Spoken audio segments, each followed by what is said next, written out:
السلام علیکم ورحمۃ اللہ۔ تو بیان القرآن میں آج میں کروں گی سورۃ البقرہ کی آیت نمبر 186، اور یہ میری بہت بہت فیوریٹ آیت ہے۔ اعوذ باللہ من الشیطان الرجیم، بسم اللہ الرحمن الرحیم۔ وَإِذَا سَأَلَكَ عِبَادِي عَنِّي فَإِنِّي قَرِيب۔ اے نبی صلی اللہ علیہ وآلہ وسلم، جب میرے بندے آپ سے میرے بارے میں سوال کریں تو ان کو کہہ دیجئے کہ میں قریب ہوں۔ میرے نزدیک کہ دنیا کے حقوق انسانی کا سب سے بڑا منشور ہے کہ اللہ اور بندے کے درمیان کوئی فصل نہیں ہے، کوئی دوری نہیں ہے۔ فصل اگر ہے تو وہ تمہاری اپنی خباثت ہے۔ اگر تمہاری نیت میں فساد ہے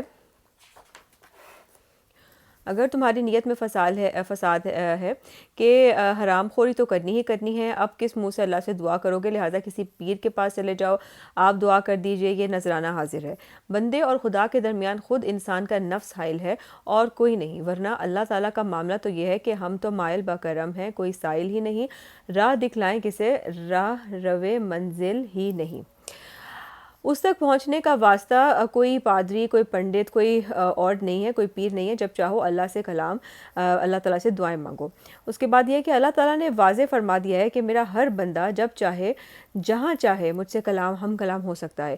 اجیب دعوت الداعی اذا دعان، میں تو ہر پکارنے والے کی پکار کا جواب دیتا ہوں، سبحان اللہ، جب بھی اور جہاں بھی وہ مجھے پکارے۔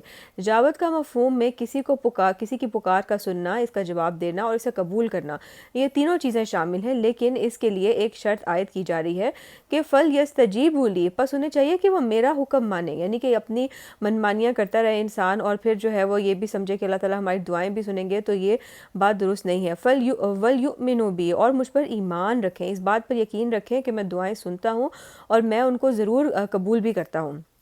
یہ یک طرفہ بات نہیں بلکہ یہ دو طرفہ معاملہ ہے، جیسے ہم پڑھ چکے ہیں کہ فَاذْكُرُونِی أَذْكُرْكُم، بس تم مجھے یاد رکھو، میں تمہیں یاد رکھوں گا، تم میرا شکر کرو اور میں تمہاری قدردانی کروں گا، تم میری طرف چل کر آؤ تو میں تمہاری طرف دوڑ کر آؤں گا، تم بالشت بھر آؤ گے تو میں ہاتھ بھر کے آؤں گا، لیکن اگر تم رخ موڑ لو گے تو ہم بھی رخ موڑ لیں گے۔ ہماری تو کوئی غرض نہیں ہے، غرض تو تمہاری ہے، تم رجوع کرو گے تو ہم بھی رجوع کریں گے، تم توبہ کرو گے تو ہم اپنا نظر کرم تم پر اس کی طرف تم پر متوجہ ہوں گے۔